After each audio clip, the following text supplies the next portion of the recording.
আসসালামু আলাইকুম, it's my new blog video. আজকে রান্না হবে খাসির মাংস।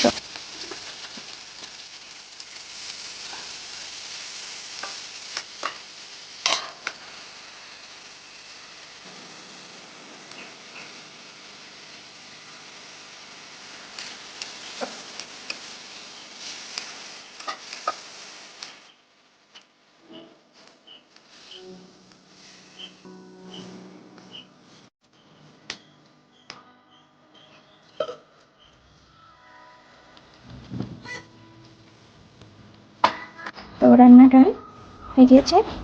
এখানে আজকে খাসির মাংস, ভাত আছে আর আছে ডাউল। এই হচ্ছে আমাদের আজকে মেনু। তারপর খাবো।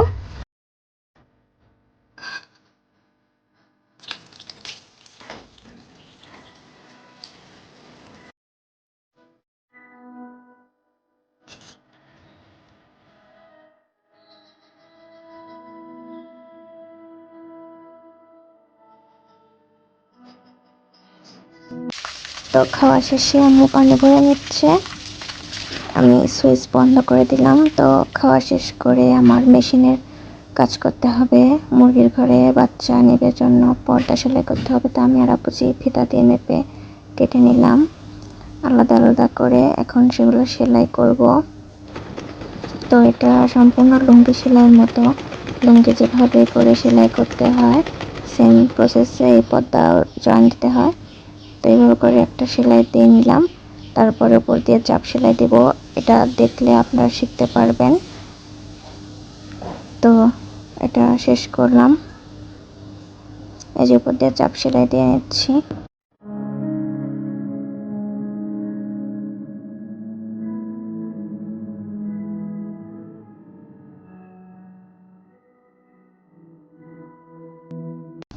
তারপরে লেস লাগাতে হয়, লাস্ট ফিনিশিং এটা আসে।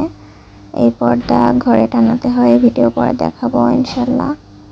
তো বাচ্চা আসবে জন্য বাচ্চার আসার আগে সবকিছু পরিষ্কার পরিচ্ছন্ন করতে হয়। তো আমার দিকে পাত্রগুলো মেজে নিচ্ছে, খাদ্যের পাত্র, পানির পাত্র।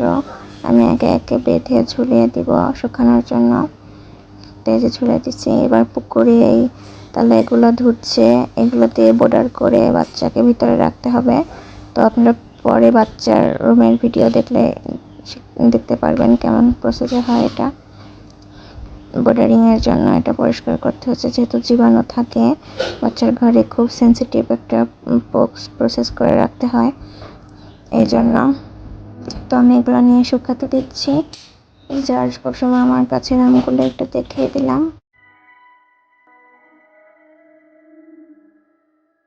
বাড়িতে অনেক ফুল গাছ হয়েছে, তো এর আগেও কয়েকটা ধুয়ে শুকাতে দেওয়া হয়েছে, এগুলো শুকিয়ে গেছে, আরেকটা ধুয়ে দিলাম। মাশাআল্লাহ, আমার কাছে এবার অনেক আম এসেছে এবং অনেক সুস্বাদু আম, গোপালভোগ আম এবং খিসাপাতি আম, খুবই টেস্টি। আরও খামারের জন্য আরও অনেক পাত্র পড়ে আছে, ওগুলো পরে মাজতে হবে।